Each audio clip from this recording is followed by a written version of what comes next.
I said, yeah, Ralph Waldo Ellison. Waldo was his middle name. Born in 1914 and died in 93. He's born in Oklahoma City, Oklahoma, and he could still write later. Later, I felt no innate sense of inferiority, which would keep me from getting the things I desired out of life. Very direct, very, very bold. He attended segregated schools, of course, and many of his teachers were gifted. He had many, many fine teachers, and he was urged to cultivate all his interests, especially his interest in jazz, uh, and a deep interest in classical music. His school offered those programs. It's another America, another world. And he read omnivorously, just as his father read omnivorously before him. And there are books in the house, all the time. He went to Tuskegee from 1936 to 1930. Oh, you're on that side. Yeah. You ever heard of, They can't see me. the Black Eagles? The Black Eagles. They were many Tuskegee men became pilots in the United States Army Air Force, which is something he always was proud about. And he wanted to be a composer of symphonies. And many people read, Invisible Man, and they find themes weaving through each chapter that suggest you're listening to something musical. And he hoped you'd read aloud to listen to his rhythms. And his repetition of crucial phrases, repeating again and again and again. And he hoped people would enjoy that. He went to New York, where he met Richard Wright, and who was just about to publish Uncle Tom's Cabin, which made a Black literature possible on that level. And he was very moved by Richard Wright. And it's through Wright that Ellison wrote his first stories and became interested in radical politics. And radical politics, when Ellison was young, meant the Communist Party, one of the few political entities in the United States that was really convinced that they had to do something to make Black life livable, in this country. Much of his work, his stories and fiction and essays, he never became a communist, but much of his work was published in the New Masses, which was a communist a journal. In fact, he joined the Coast Guard in World War II.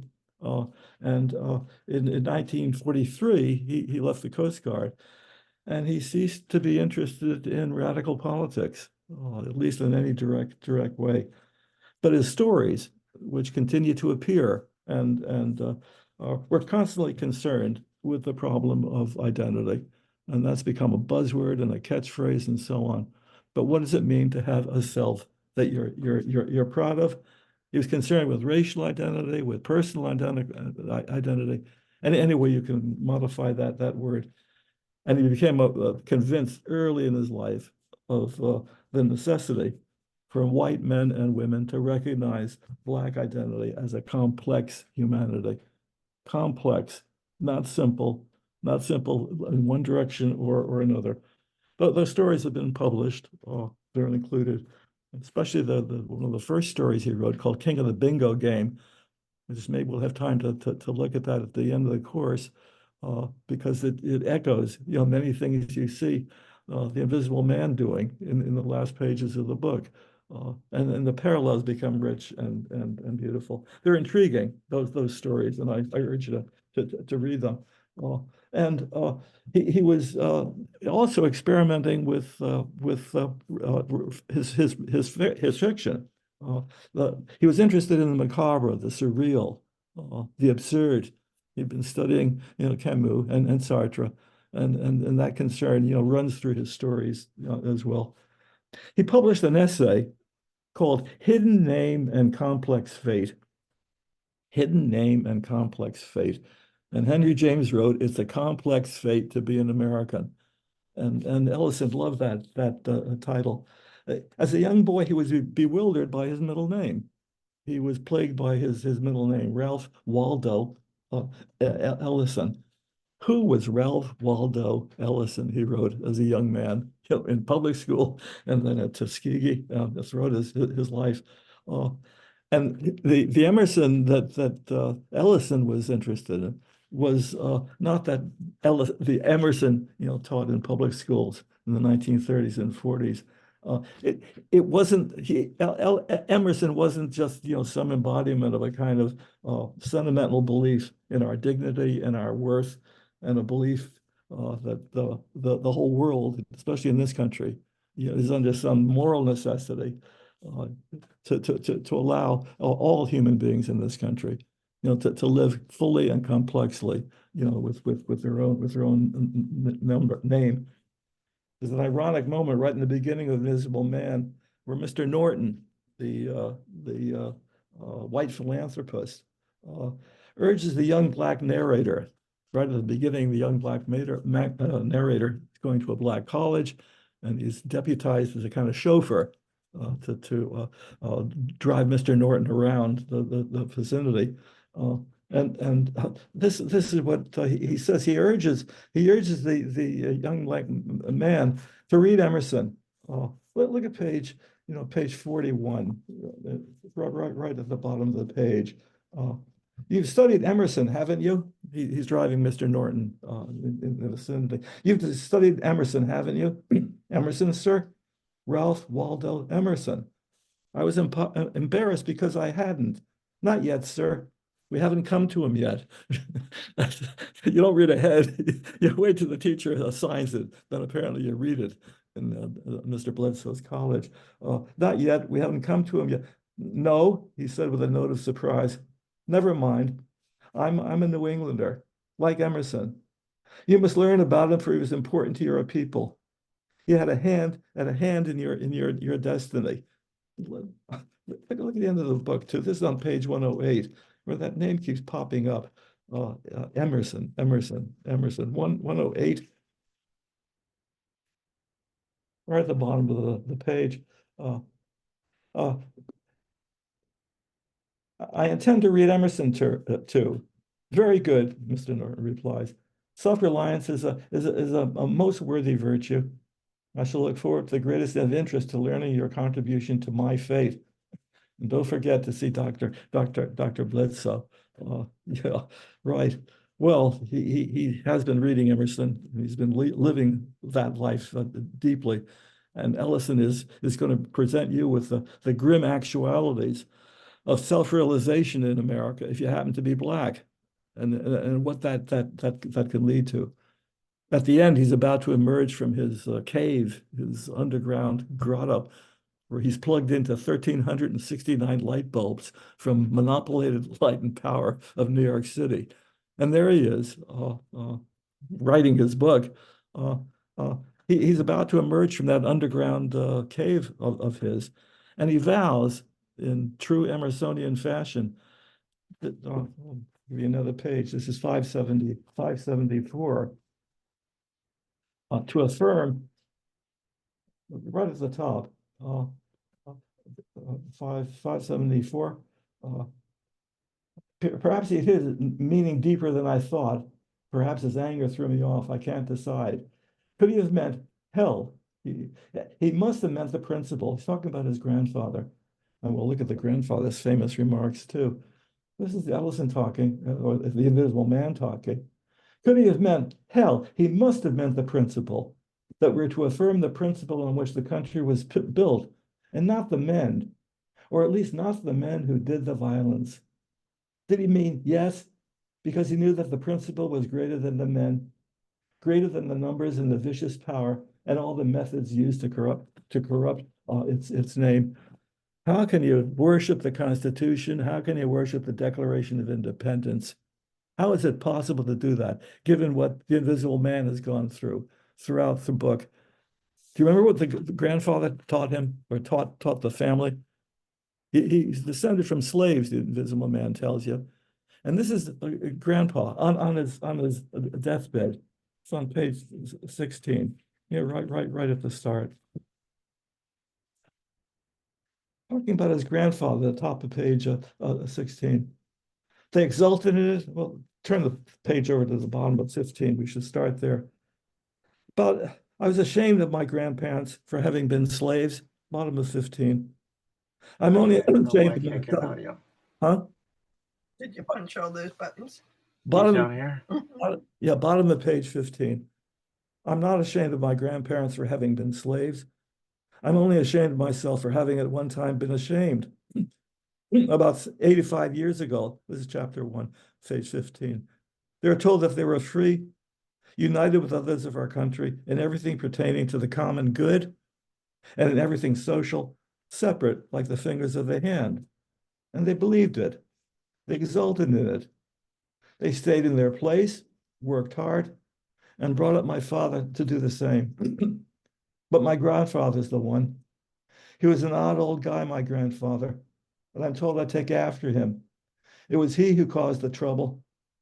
On his deathbed, he called my father to him and said, "Son, after I'm gone, I want you to keep up the good fight. I never told you, but our life is a war, and I've been traitor all my born days, a spy in the enemy's country, ever since they give up my gun back in the Reconstruction. Live with your head in the lion's mouth. I want you to overcome them with yeses, undermine them with grins, agree them to death and destruction. Let them swallow you till they vomit or bust wide open." They thought the old man had gone out of his mind. He'd been the meekest of men. The younger children were rushed from the room, the shades drawn, the flame of the lamp turned so low it sputtered on the wick like the old man's breathing. In the presence of a good writer, like the old man's breathing. "Learn it to the youngins," he whispered fiercely.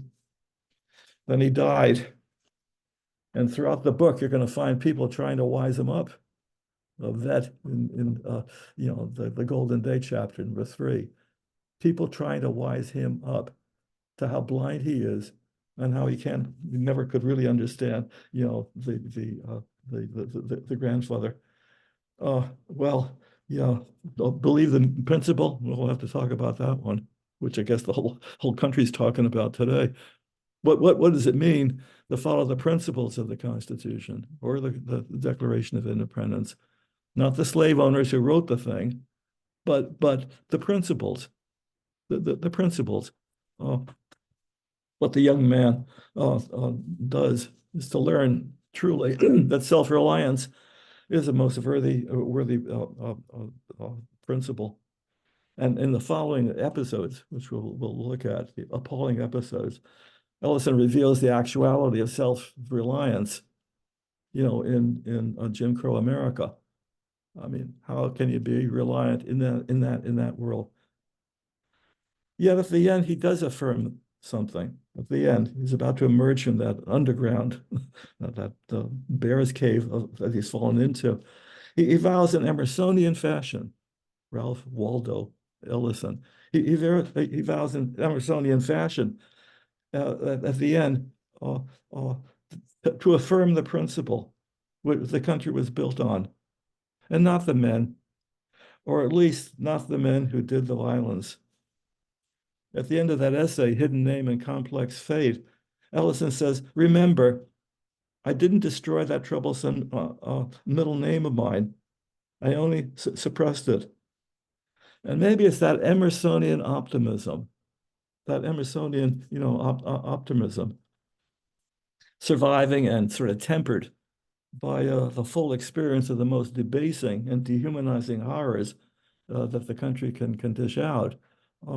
Maybe it was that set Ellison apart from many writers, including, of course, black writers.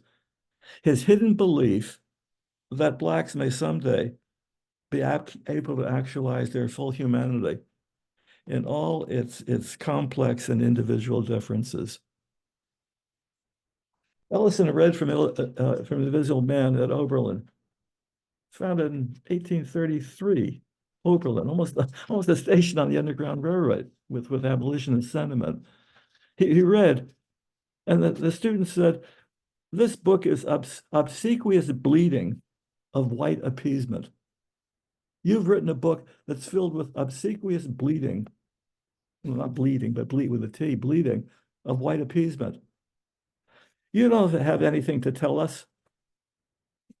And among the students were black students at Oberlin who said this to Ellison.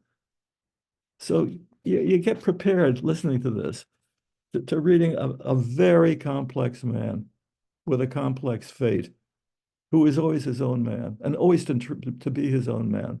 And it's worth reading and reading carefully. The novel that you're going to in your hands now, which I think you've read a couple of times, right? I mean, you've read it and reread and reread. Wonderful that you've read it so many times. Very hard to read it once and then just put it down. But when you read it and somebody asks you, what kind of novel is this? The novel occurs between the prologue and the epilogue. That's where the novel takes place, and these episodes, these adventures, constitute a dramatic entity. The hero is writing his memoir. He's invisible because no one sees a black man as a human being, especially the whites that he accosts and who accost him. And no one apparently knows, what a black man truly is like within. And that's what what this book is trying to reveal, how complex it is to be a human being, black, white, or green. It doesn't matter for Ellison. It's difficult. And the invisible man is sort of consigned by almost nature to a helpless desire, to be seen, and he struggles with it throughout the book. And you certainly can be seen if you write a good book, a good novel, and that's what he's doing in that cave. It's an initiation rite if you want to look at it a little differently. The whole book, Invisible Man, is an issue. It's all a traditionally American initiate right. You're initiated from the start in American literature. Huck Finn is initiated from the start, not at the end of the adventures of Huckleberry Finn, but he's initiated into the reality of black and white relationships. Right at the beginning. Or in a famous Hemingway short story, Indian Camp. Nick Adams is initiated as he participates in his father's, cesarean section of an Indian woman. He's initiated right from the start to some of the darker realities, of American life. He has a dilemma, and as he moves from childhood to young adulthood, from the south to the north, from the provinces to the capital. And for the Invisible Man, the capital of America is not just New York City, but Harlem. That's where everything gels and where his education is almost completed. People said, well, he's writing about, quote, the Negro problem. This is 1952. Still, you'd find that phrase, the Negro problem. Well, is it a Negro problem, or is it something larger than the so-called Negro problem? It's a white problem. It's an American problem, and that's what the Invisible Man is constructing. In the beginning is my end. Look at page 6. Wonderful phrase. Right at the top of page 6. That's getting too far ahead of the story. Almost to the end. Well, the end is in the beginning.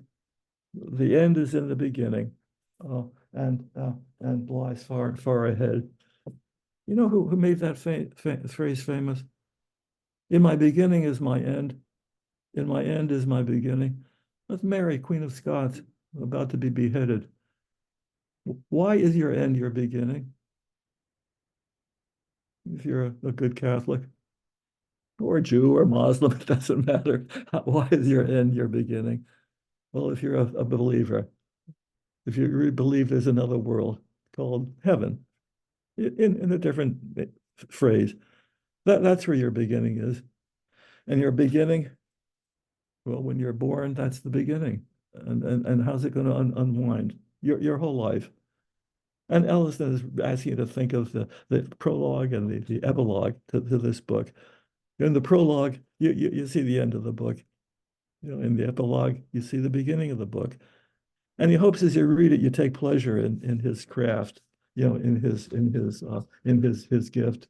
Uh, uh, it's a book, reading and rereading and enjoying what you're rereading. Let's look at the beginning of it and his experience. And I think I mentioned all of his experiences are the ways, the typical ways blacks and whites don't get along in this country. And that becomes one of his large musical themes, or you can talk about a motif. You bring whites and blacks together, at least what the Invisible Man is experiencing. They don't want to belong together. Look at this is the adventures. If I can find my notes, in each adventure moves to a point where the relationship between the races breaks down in an explosion, at one time or another. The thing just tears apart. And it's often due to a mistake coming out of the mouth of the Invisible Man. Slip of the tongue. And before you know it, all hell breaks loose. A kind of a riot. There's a kind of incipient violence the Invisible Man learns right from the start, blatant, in the race relations in the country. That you need just an accident to set the explosion off. And the Invisible Man moves from one episode to another because of an accident, a slip of the tongue, a slip of a word, right in chapter 1, where he's giving a speech. The accident is always a slight, unavoidable lapse in propriety. It's hard for you to maintain the old Jim Crow ways. You just can't do it easily, and you do it, and there's all hell to pay. Let's look at the beginning of the book. Let's look at the opening chapter, where he's this page, page 16, right at the bottom. He's been asked. He's graduate from high school. He's very smart, very bright out there in Greenwood, and the town's leading men, town's leading figures, invite him to give a speech at their grand meeting. This is right on page 18, the middle paragraph. We're a whole bunch of him, including rough boys that he's not usually playing with or being part of their group. But these rough characters and the high school graduate are invited to this town smoker, where the famous men of the town get together, and they need an entertainment. And the entertainment is these black kids, what they're urged to do, to beat the hell out of each other, and get the white leaders of the town just as excited and crazy. Again, this is page 18. We're led out of the elevator through a rococo hall into an anteroom and to get into our fighting togs. Each of us issued a pair of boxing gloves and ushered out into the big married hall, which we entered looking cautiously about us and whispering, lest we might accidentally be heard above the noise of the room. It was foggy with cigar smoke, and already the whiskey was taking effect. I was shocked. How naive can you get? I was shocked to see some of the most important men of the town quite tipsy. They were all there: bankers, lawyers, judges, doctors, fire chiefs, teachers, merchants, even one of the more fashionable pastors. Can you believe that? Can you believe that? And he believes it. You wouldn't find a pastor in this get together. Something we could not see what's going on up front.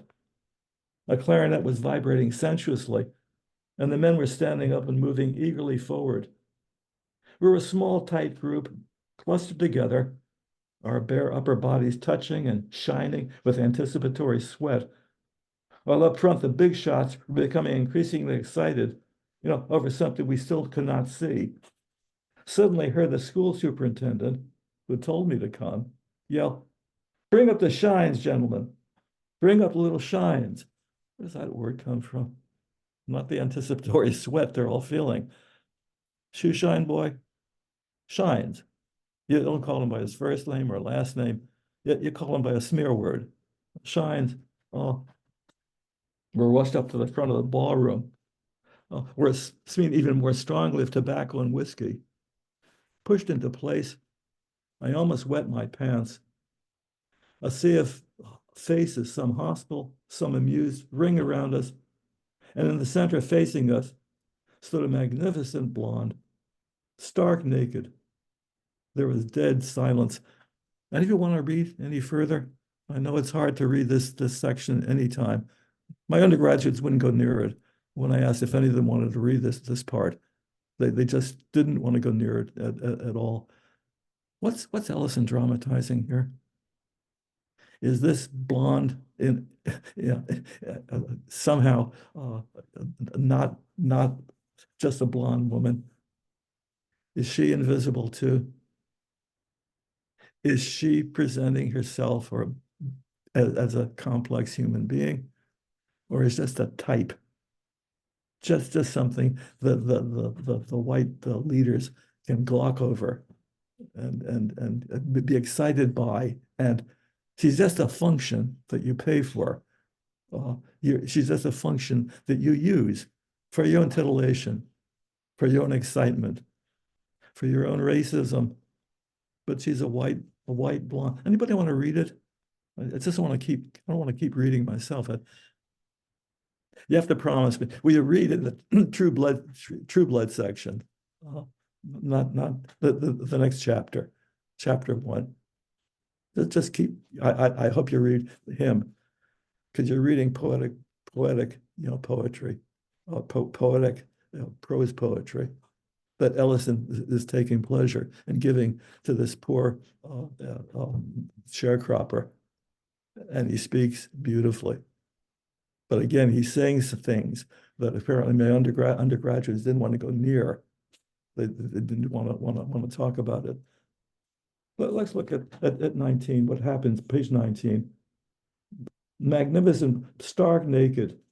There was dead silence. I felt a blast of cold air chill me. I tried to back away, but they were behind me, around me. Some of the boys stood with lowered heads, trembling. I felt a wave of irrational guilt and fear. Guilt at what? What's he done? You face a naked black woman, you sure enough get fear and guilt, especially any desires that welled up in you. Seeing a naked woman, right in your vicinity. Some of the boys lowered trembling. I felt a wave of irrational guilt and fear. My teeth chattered. My skin turned to ghost flesh. My knees knocked. I was strongly attracted and looked in spite of myself. Had the price of looking been blindness, I would have looked. What's dangerous about that? Fear. Grandpa didn't teach you that, but you pick it up pretty fast in the Jim Crow South. Fear of what? Looking at a white woman? You could get lynched for that in America. And is that somehow part of the folklore in the family? You learn it fast and early. And the white big shots want to see this fear. They want to see the guilt. They want to see the trembling. I have to ask why. Why do they want it? My skin turned to goose flesh. I was strongly attracted and looked in spite of myself. The hair was yellow like that of a circus Cupid doll. Is that what she is to them, the white townsfolk? The color of the eyes, the face heavily powdered and rouged, as though to form an abstract mask. The eyes hollow and smeared a cool blue. The color of a baboon's butt, and it's accurate. Let's see, who's gone to zoos recently. He's a good writer, Ellison. And yet you start circling words. Not bad. Not bad. That's what they want. That's what they wanted to look like. The town big shots. Uh, uh, I felt a desire to spit upon her. Why is that? As my eyes brushed slowly over her body. Why? I didn't know her. Because she's a freak, a baboon. Something's happening inside him. He's a good psychologist, Ellison, a real good one. I mean, he gets inside people, very, very quickly and deeply. Uh, her breasts were firm and round as domes of East Indian temples. I stood so close as to see the fine skin texture and beads of pearly perspiration, glistening like dew upon the pink and erected buds of her nipples. Again, my undergraduates just didn't know what to do with me, bringing obscene literature into the school, sending my name to the police department or something. But very, very accurate. I wanted at one and the same time to run from the room, to sink through the floor, go to her, cover her from my eyes and the eyes of the others with my body, to feel the soft thighs, to caress her and destroy her. Why that? To love her and to murder her. What?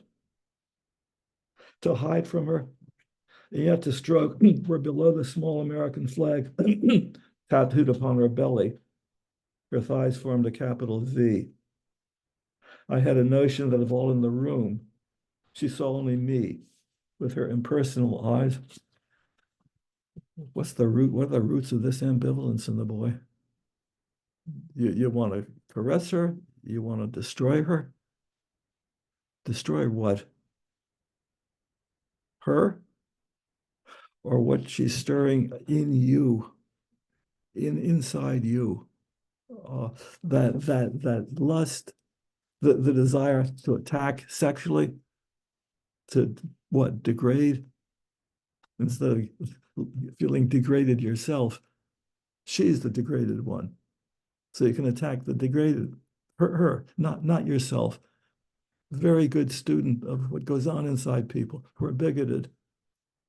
And what their bigots often are attacking is parts of themselves. Is that why the lynching is so ghastly? What you do with that flesh, the black flesh, that what you do with what, something in yourself you can't abide, you can't tolerate because you're not conscious of it. You really suppressed it, not just suppressed it, you repressed it. It's really tapped down inside. And seeing this source of all the stimulation, it leads to mayhem, at least inside. White men are happy to see the black kids do what they're supposed to do. They're the ones who are animalistic, not you. And that's where the battle royal takes place. Their entertainment. That the visual man and his classmates and not his classmates, are there.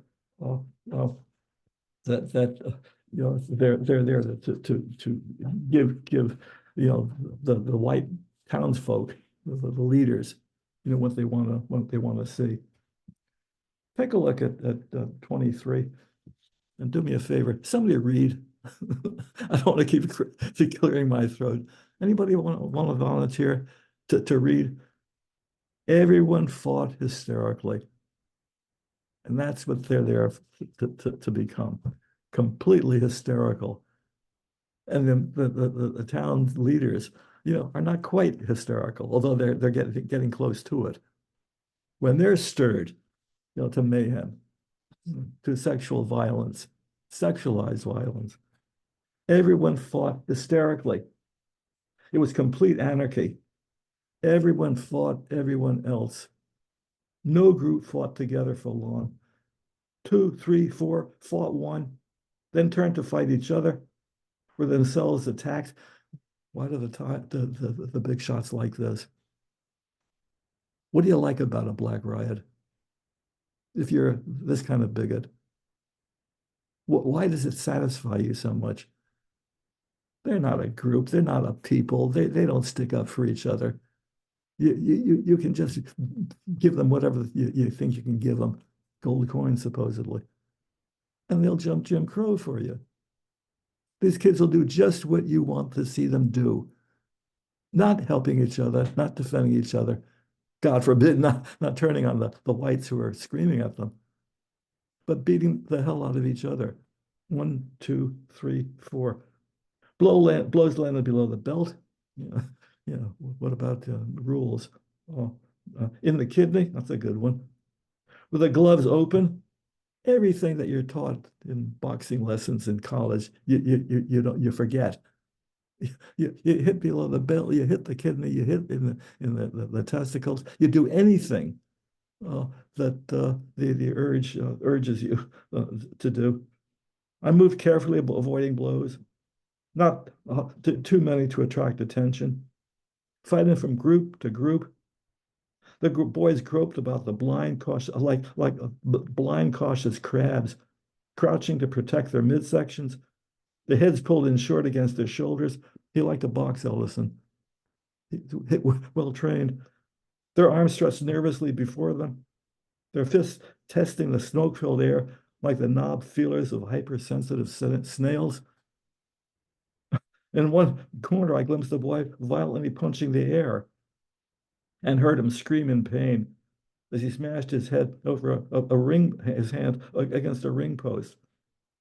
For a second, I saw him bent over, up, holding his hand, then going down as a blow caught his unprotected head. I played one group against the other, slipping in, throwing a punch, stepping out of range, pushing the others into the melee to take the blows blindly aimed at him. Slug him, black boy. Knock his guts out. Bottom of the page. Uppercut him. Kill him. Kill that big boy. Wow. Wow. What's happened to the group?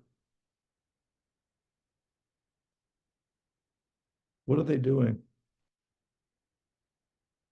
He suddenly noticed on page 24, the large second paragraph, I noticed that one after another the boys was leaving the room, the ring.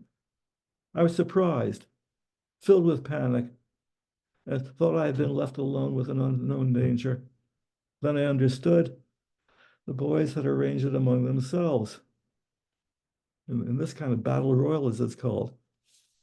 It was the custom of the two men left in the ring to slug it out for the winner's prize. I discovered this too late.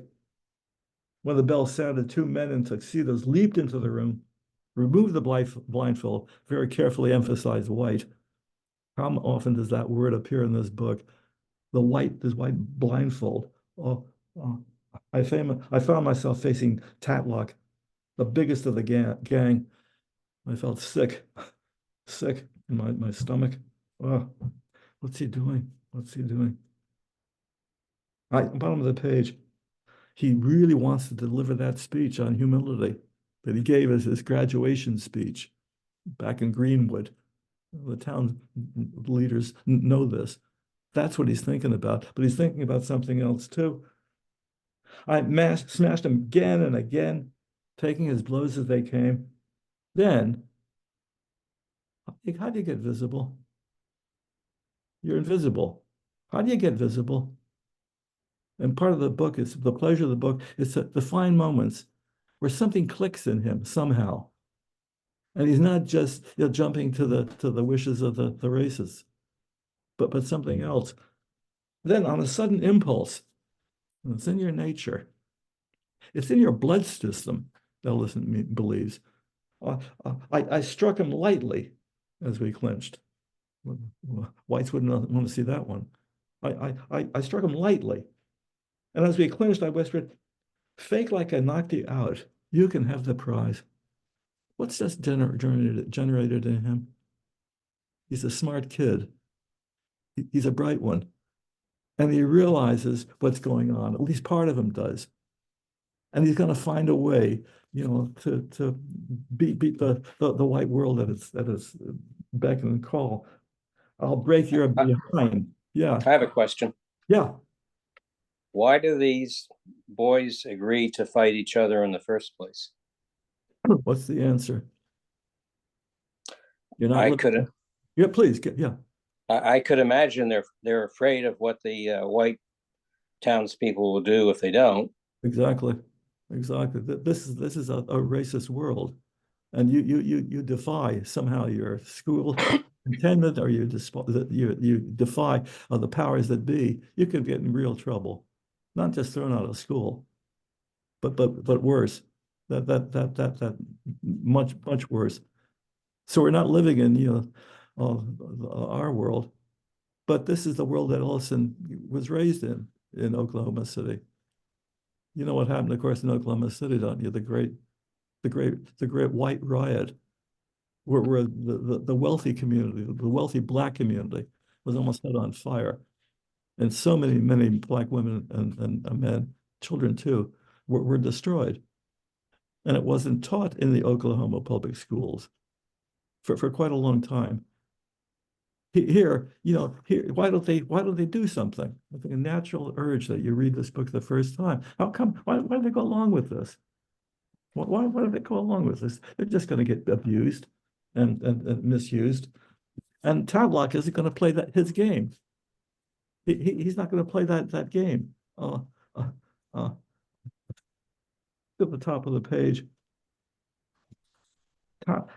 Tadlock bounced before me, fluttering shadow before my eyes, the top of 25, with his jabbing left hand. Then falling forward, my head against his damn shoulder, I read, I'll make it $5 more. Promise to pay him. Go to hell. But his muscles relaxed a trifle. 7? Give it to your ma, he said, ripping me beneath the heart. And while I still held him, I butted him. Nothing like dirty fighting to this trick. Butt him with his head and moved away. I felt myself bombarded with punches. I fought back with hopeless desperation. Is this part of the answer? Why don't they do something? I wanted to deliver my speech more than anything else in the world. Well, the world, because I felt that only these men could judge truly my ability. And now this stupid clown, he's almost ready to use a racial smear, isn't he? The stupid clown was ruining my chances. So you're turning against your fellow black man or boy here. There's no solidarity. It's the white man who rules and the white man whose good wishes you demand or try to find a way of getting, which is painful. Two left. Well, just a few left. Everyone congratulating Tatlock. Come on up here, boys. This is 26. Get your money. On the rug. Oh, I saw the rug covered with coins of all dimensions, few crumpled bills. But what excited me, scattered here and there, were the gold pieces. That's right, Sambo, the blonde man said, winking at me confidentially. What's the horror? Getting ready for the modern world, huh? It's electrified. Remember? The rug is electrified. They're crawling on their knees to get to that square rug. From top of 27. Slowly the man raised his freckled hand as we followed it upward with our eyes. I heard, these niggers like they're about to pray. Then, ready, go. He can't let go of the rug. He's been electrocuted. Not enough to kill him, but enough to make the townspeople delight and scream and yell. The rug was electrified. The hair bristled up on my head as I shook myself free. My muscles jumped, my nerves jangled, writhed. There's not stopping the other boys. Laughing in fear and embarrassment, some were holding back and scooping up the coins, knocked off by the painful contortions of the others. Pick it up, goddammit, pick it up, someone called like a bass voice parrot. Go on and get it. Wow. Wow. And they're happy to watch the boys bounce along on the rug. They're back on the rug. Electricity passes through their body. Painful. Painful to read. Painful to see. but it gives you a good picture, you know, yeah, please, yeah. I don't have your, give me your name. Some, like, hoping get, who,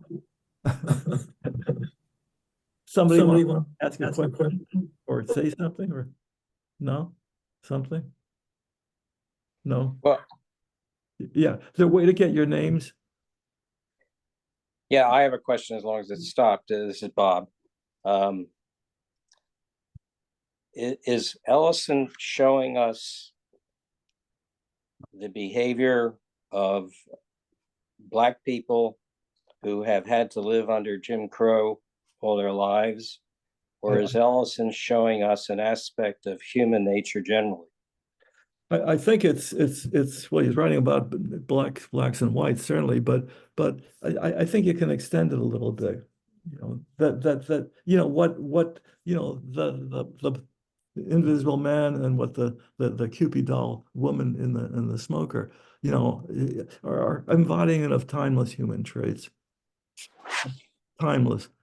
And I think, you know, he hoped, and I think he succeeded, you know, in giving you a portrait of how Black men and women, you know, try to get along in a bigoted universe, in a bigoted world.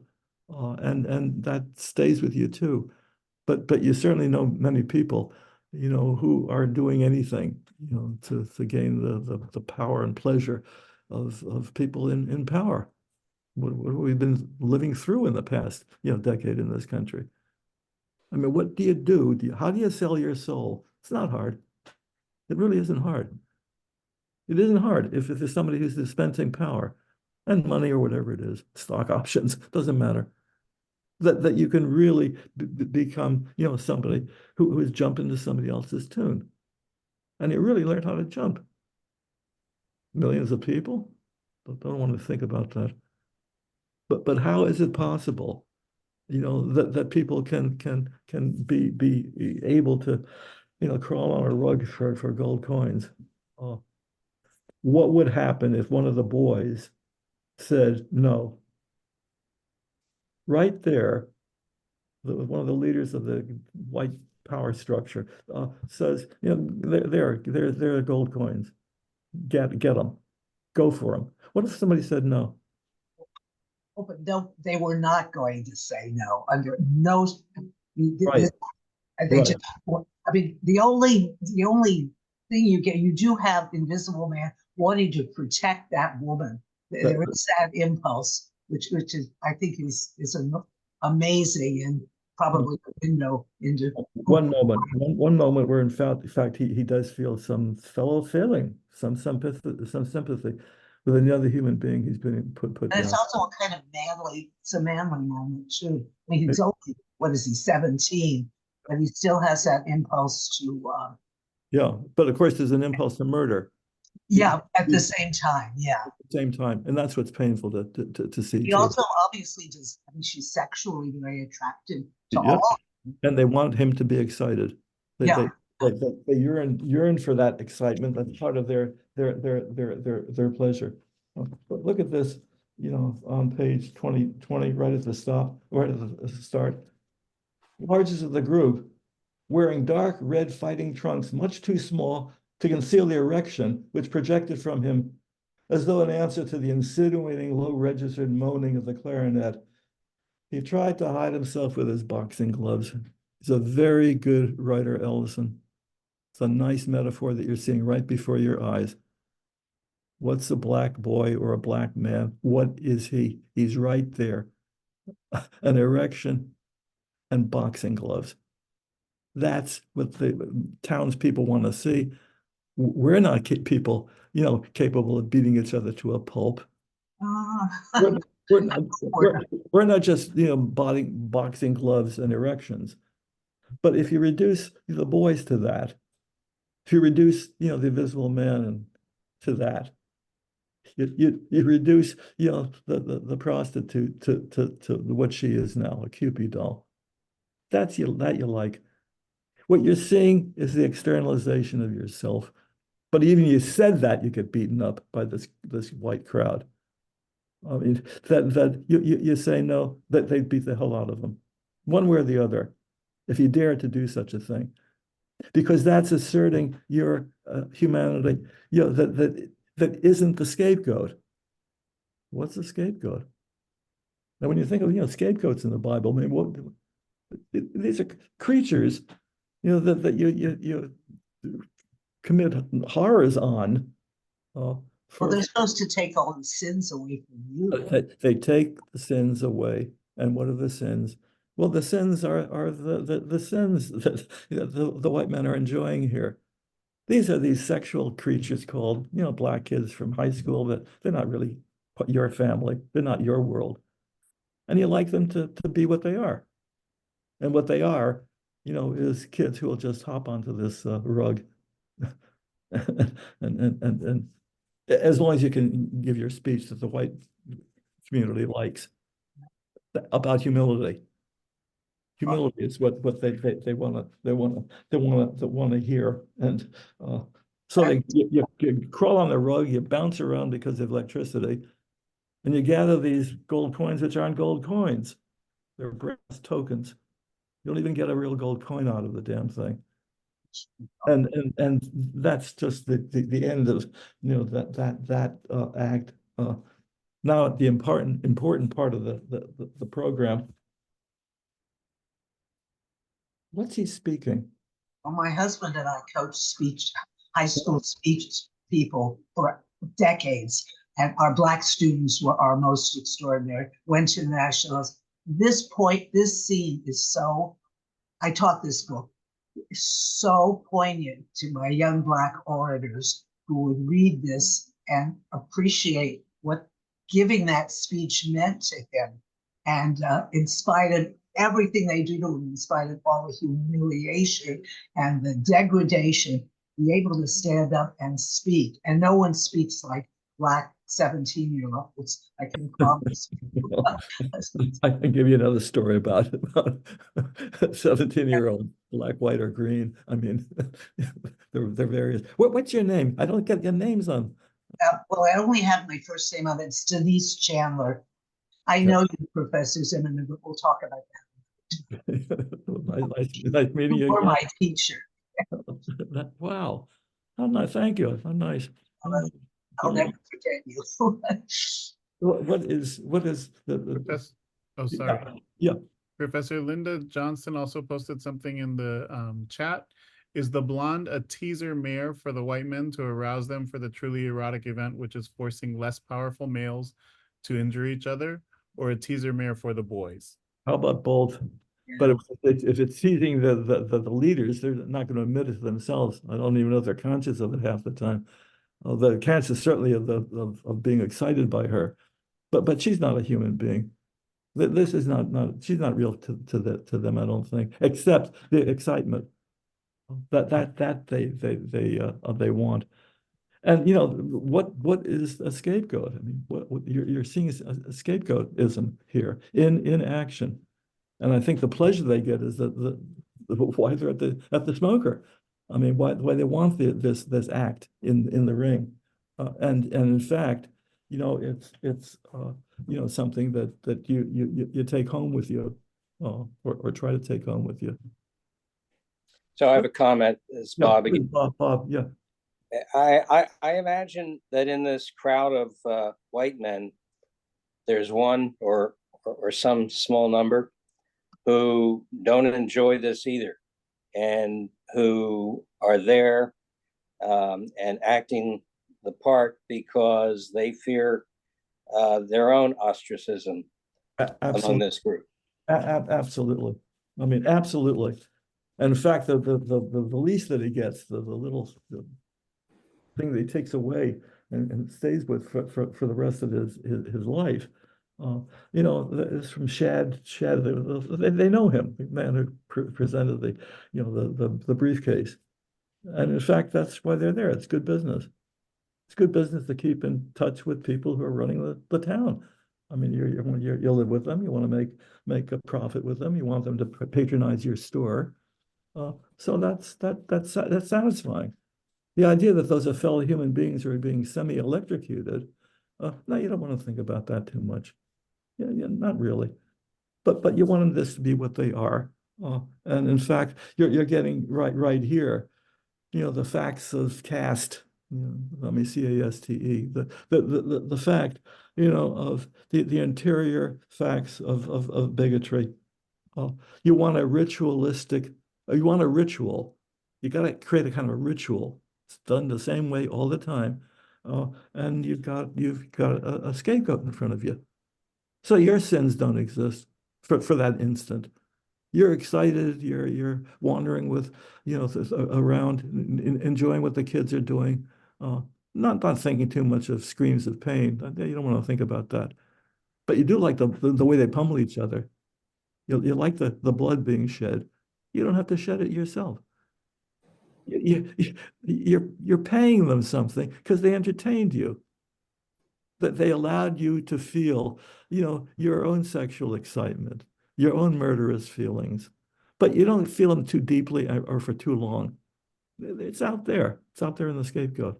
It's out there in the kids pummeling each other, and they're happy. I mean, they're really happy. It's hard to realize that you're part of a lynch mob. I mean, with quotes around it. That you're part of a mob that's been so excited by a brilliant speaker that when he says beat the hell out of that AP reporter, you're ready to beat the hell out of the AP reporter. How does that happen?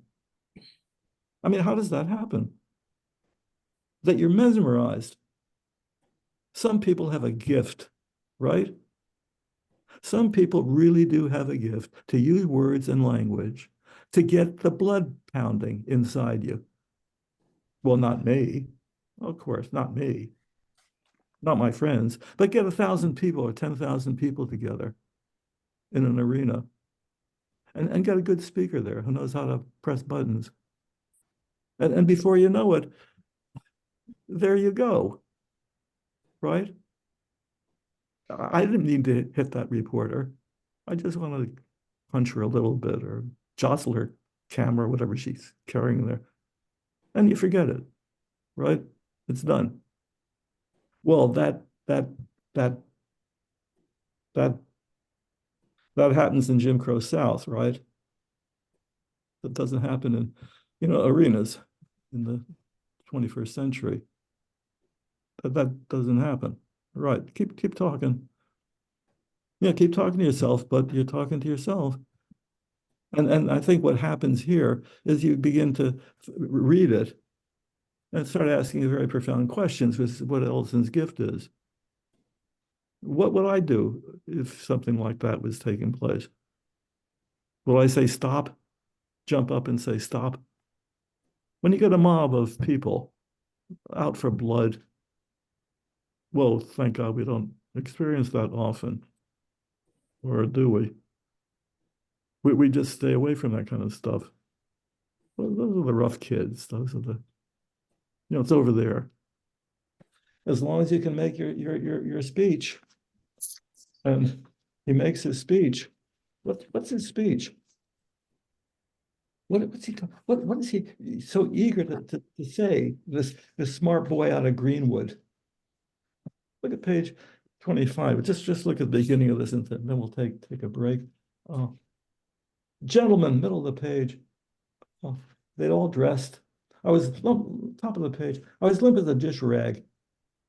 My back felt as though it had beaten with wires. When we addressed them, MC came in, gave us each $5, except Tatlock, who got 10 for being last in the ring. He wants to give that speech. Gentlemen, we almost forgot an important part of the program, a most serious part, gentlemen. The boy was brought here to deliver a speech, which he made at his graduation yesterday, and smartest boy. And what's the speech? Ever hear of Up From Slavery? Booker T. Washington. This is the Atlanta Convention, 1891, where he gave this famous speech. He had dinner at the White House. Can you believe it? The White House? Up from slavery. And what's his speech about? W.E.B. Du Bois couldn't stand him. So one they didn't go to blows. What was Booker T. Washington? Why was he so beloved by white racists? What did he preach? W.D.B. Du Bois preached one thing at the beginning. Harvard PhD, no less, one of the first. that that you demand every right in the Constitution that every other human being in America has. W.D. Du Bois talking.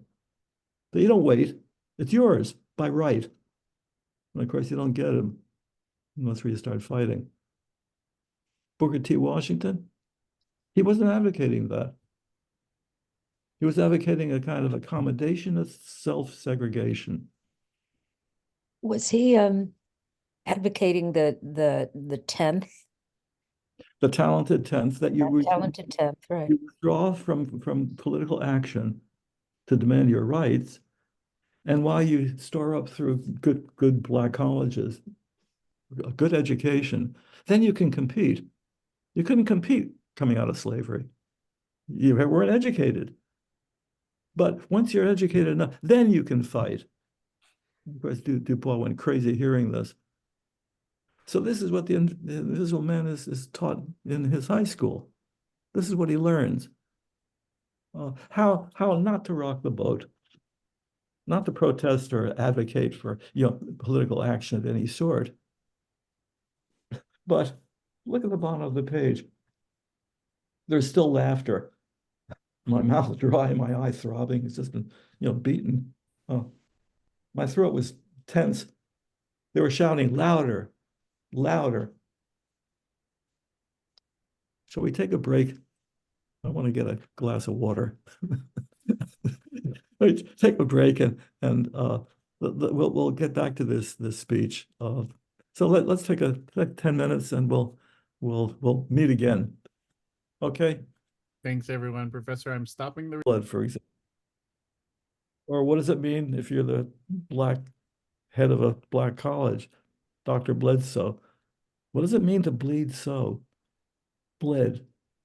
Shakespeare just loves that word. Living in your blood, you're living in your soul, your heart. I mean, you're living in your essential being, and not to be able to live in your blood. You're not a great writer, apparently, a great artist, great musician, great painter. You can't live in your blood. I mean, even cut off an ear, and that's you too. I mean, that's your blood too that you paint. You're painting out of your own blood in some sense. And we'll look at Jim Trueblood. What's the truth of the blood? What is he speaking? And again, my undergraduates were going in a circle about that one. Oh, they didn't like it. They sort of didn't like it, but they did like it. Well, we'll get to Jim Trueblood shortly. One of the great creations in Ellison. And how he can use the English language, it just stops you. I mean, it just stops you in your tracks. He's a kind of poet, though he'd be embarrassed if you even heard that word coming out of your mouth. Wouldn't even know the word, maybe. Look at the speech that the Invisible Man gives at the age of 17, 18, high school graduate, right? His high school graduation. Oh. He reveals what his English is like on page 30, right? That middle paragraph. I spoke automatically. Well, let me just read it. That's on page 29. We, the younger generation, somebody want to read that aloud? Somebody do me a favor. Read that aloud. No, nobody. Maybe. Maybe. Somebody. Yeah. Bob, how about it? Give it a try. Where is it? Denise, it's on page 29, bottom paragraph. Bottom paragraph. Still laughter, my mouth dry, my eye throbbing.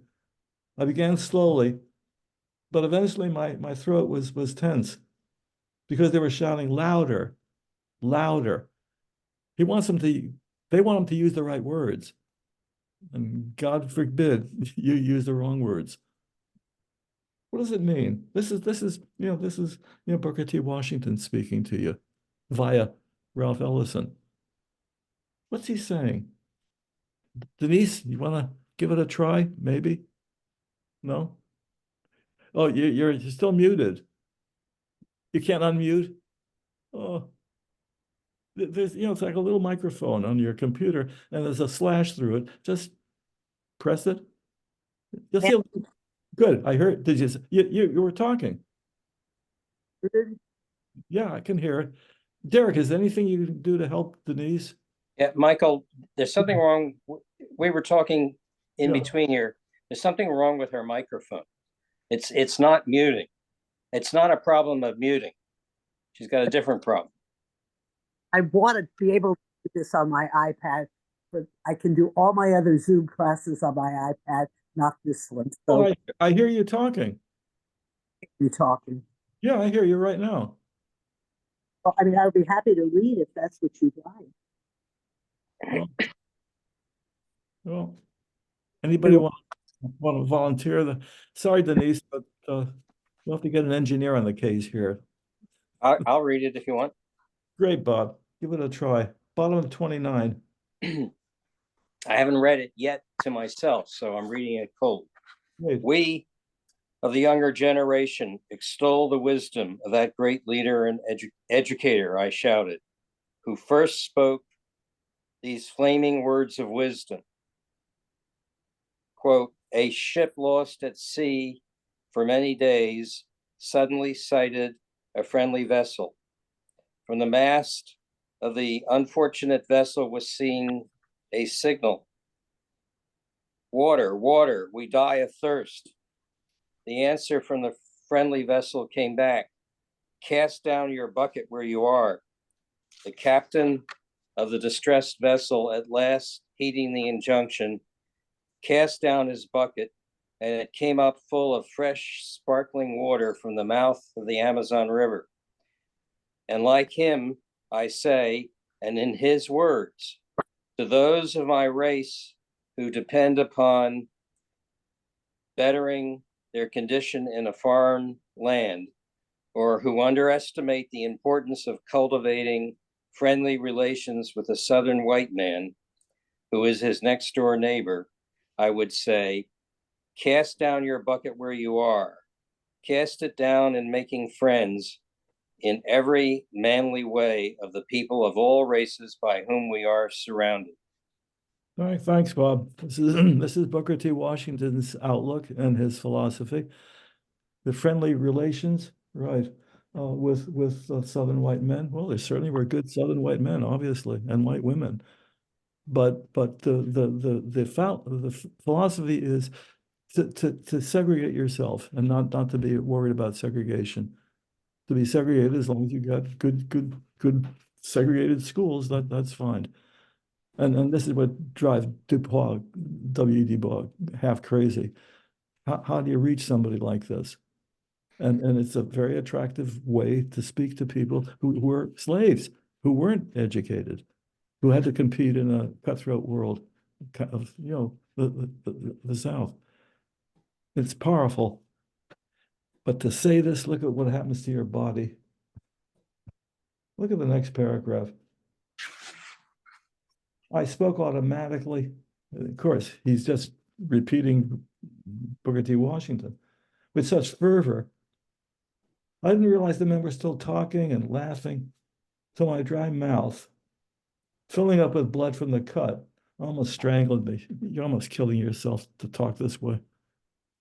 You're almost strangling yourself, gulping down your own blood to speak this kind of language.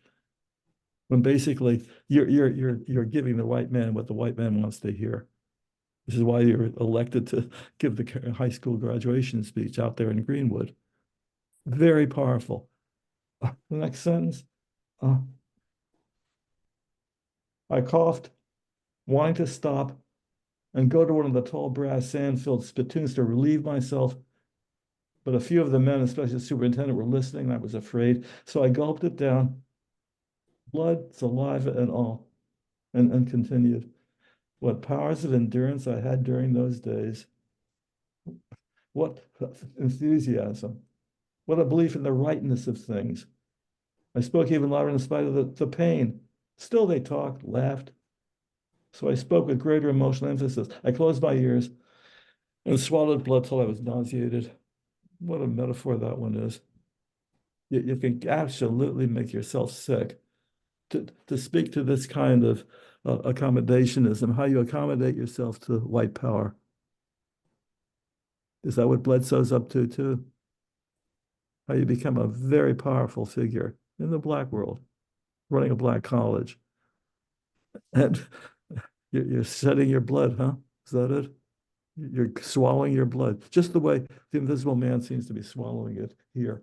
Yet there's something in him that doesn't keep swallowing it, which gets him uninvisible for a second.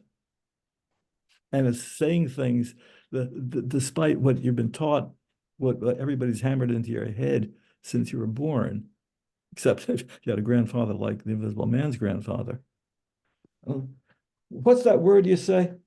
Whenever I uttered a word bottom of 30, of 3 or more syllables, I grew up with a voice would yell to repeat it. I use the phrase social responsibility, that non-word, meaningless word, responsible to who?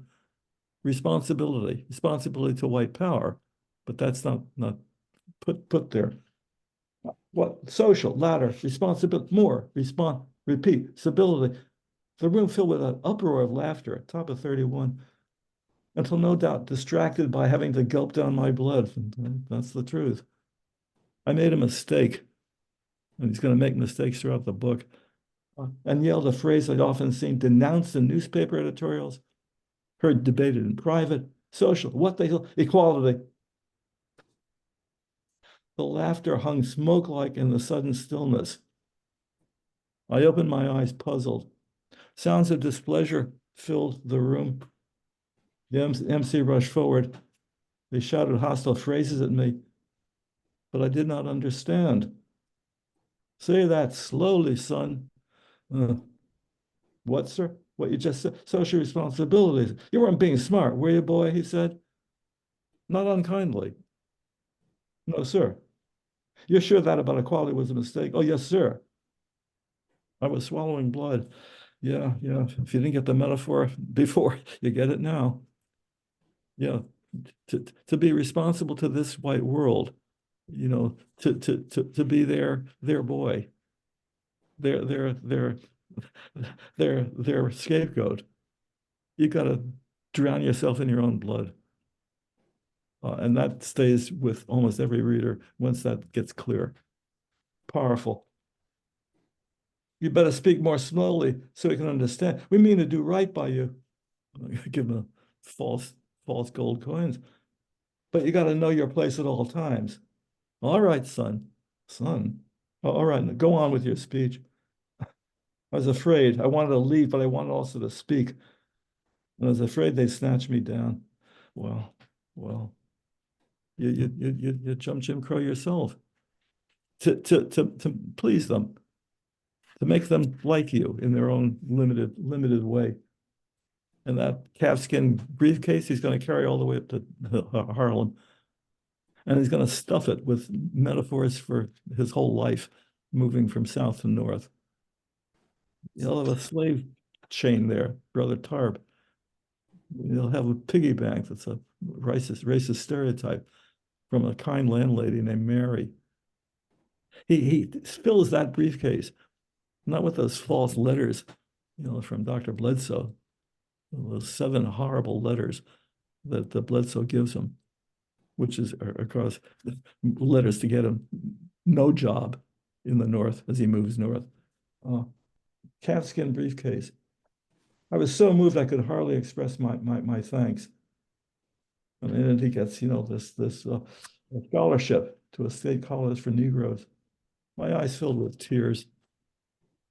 I ran awkwardly off the floor.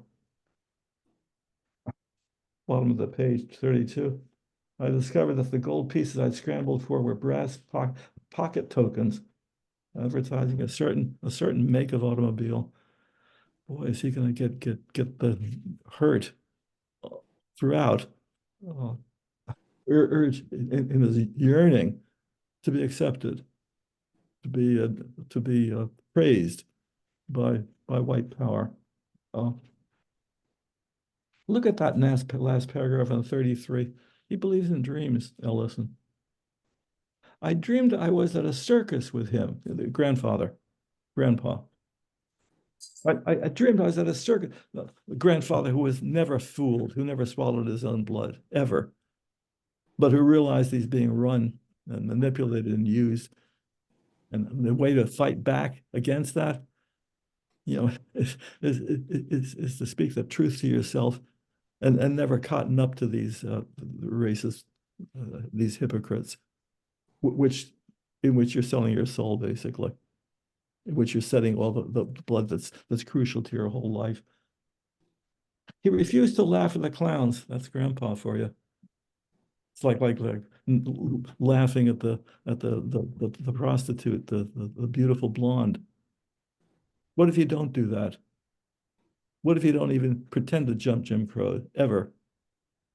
Well, you're in trouble. You're going to be in real trouble with this, violence happy Southern bigotry.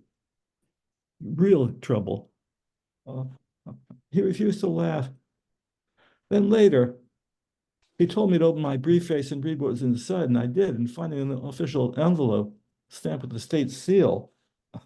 And inside the envelope, I found another, like Easter eggs or Russian dolls, one within the other, within the other. I thought I'd fall for weirdness. Them's years, he said, open that one, the last, and I did. And in it, I found an engraved document containing a short message in letters of gold. Read it, Grandfather said, out loud. To whom it may concern, I intoned, keep this nigger boy running. Is that the farewell speech that Bledsoe gives the Invisible Man, sending him out of the college to earn his way in the North by getting work in the world of the Yankees. He kept running. Very powerful way to conclude part one. And he's going to be kept running until he realizes that there are ways to avoid swallowing your own blood. And one way, which you're going to see, is to start speaking in your own English. Not Washington's English, not the white man's English, but your English. And when he starts speaking, you realize he's got the gift, just the way True Blood's got the gift. Truth of the blood means you're never going to gag on your own blood, if you can do it, to speak truthfully. And the Invisible Man becomes a great speaker, which you'll see later. Gifted speaker. And when he sees an old black couple thrown out of their house in Harlem, he rises to the occasion and begins speaking about dispossession. This is the depression going on, the 30s. And as he sees them, he starts thinking of his mother and his father and his family. And all of a sudden, he's eloquent. And the crowd just rises to the occasion.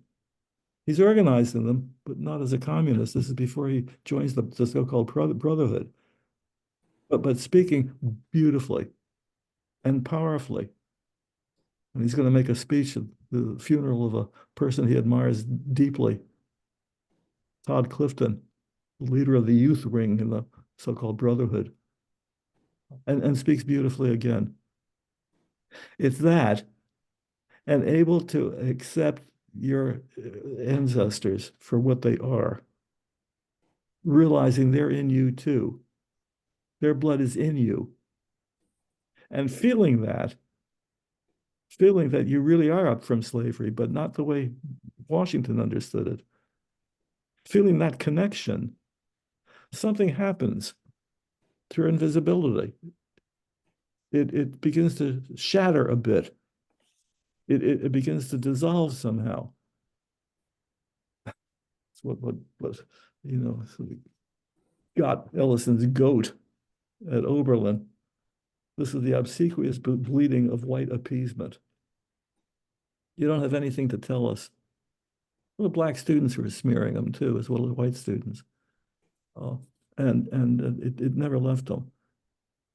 That theme, musical theme, jazz, classical music, but that theme stays with him and stays with each chapter, in this book. Who are you? What are you? How can you lose yourself? How can you find yourself? Is it even possible, to find yourself? Look at the beginning of the next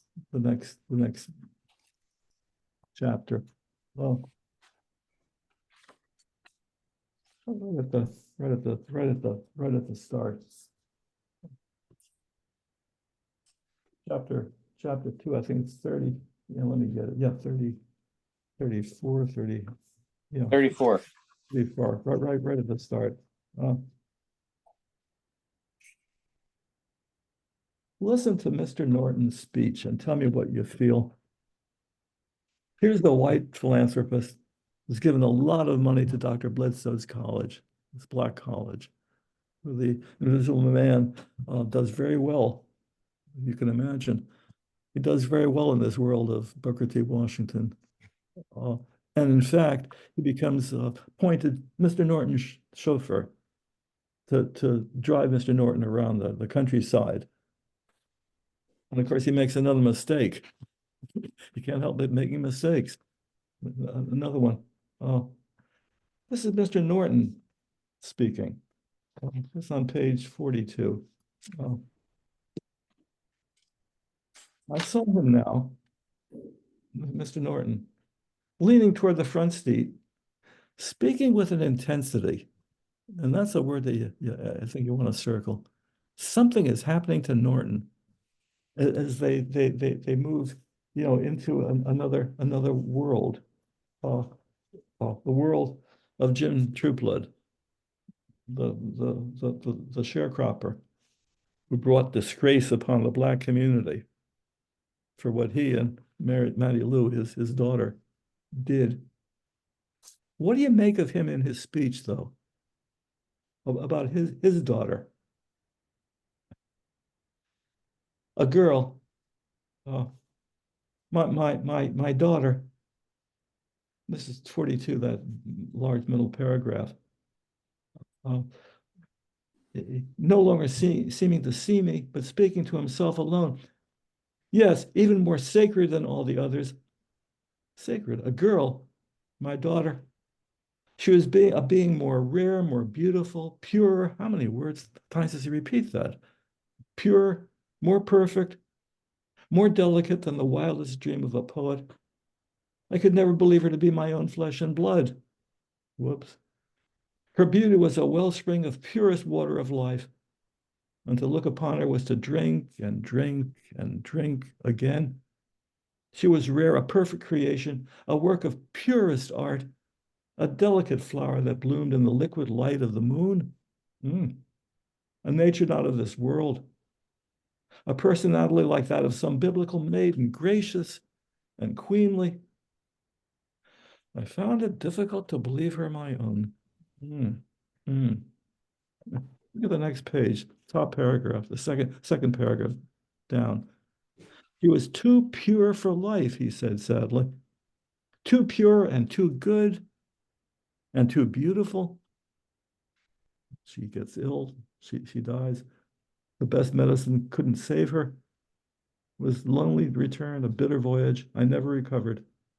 I've never forgiven myself.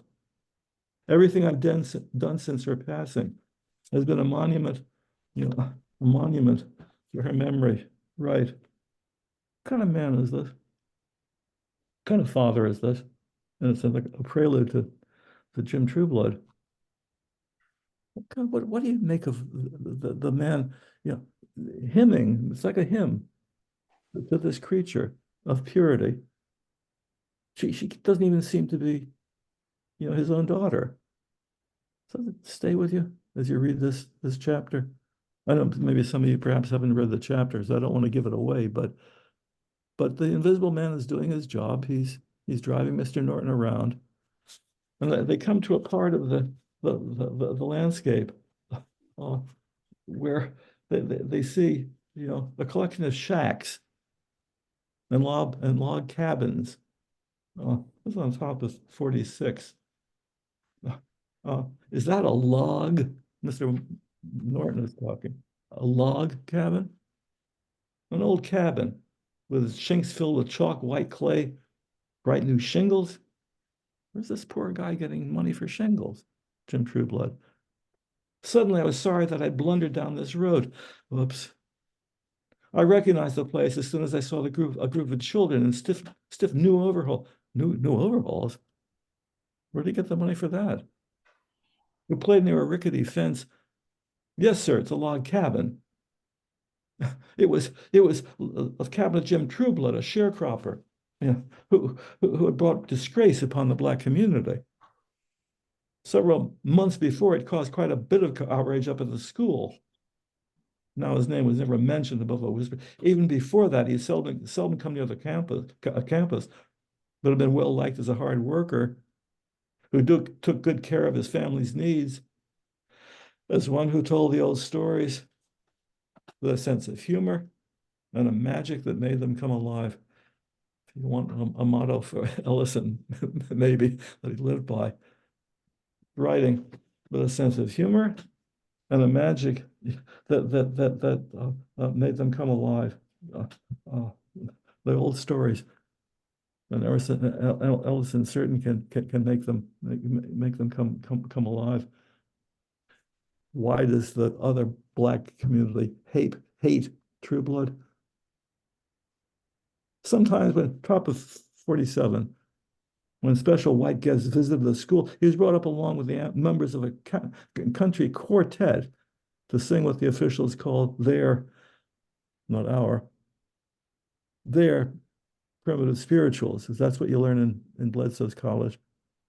Not we and the sharecropper belonging to the same culture, the same community, the same world. But he's over there, ostracized. We're embarrassed by the earthy harmonies they sang, but since the visitors were awed, and we dared not laugh at the crude, high, plaintively animal sounds Jim Trueblood made as he led the quartet, they'd all pass with his disgrace. And when on the part of school officials had been an attitude of contempt, blended by tolerance, had now become, wow, what did it become? Contempt sharpened by hate. What in the world do you hate? You hate somebody who reminds you of yourself somehow, huh? A part of yourself you disavowed. You've disowned. Read this chapter slowly, will you?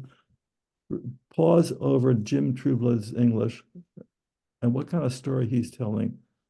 And it'll be clear why the college under Bledsoe, you know, hates Trueblood and hates what he's done.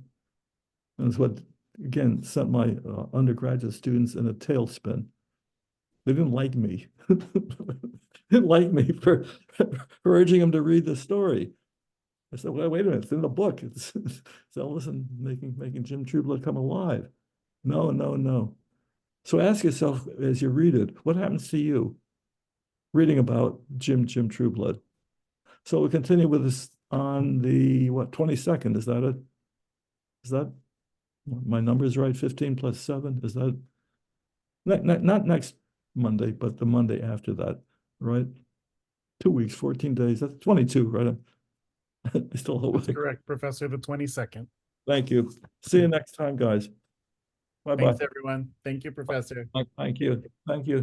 Bye-bye.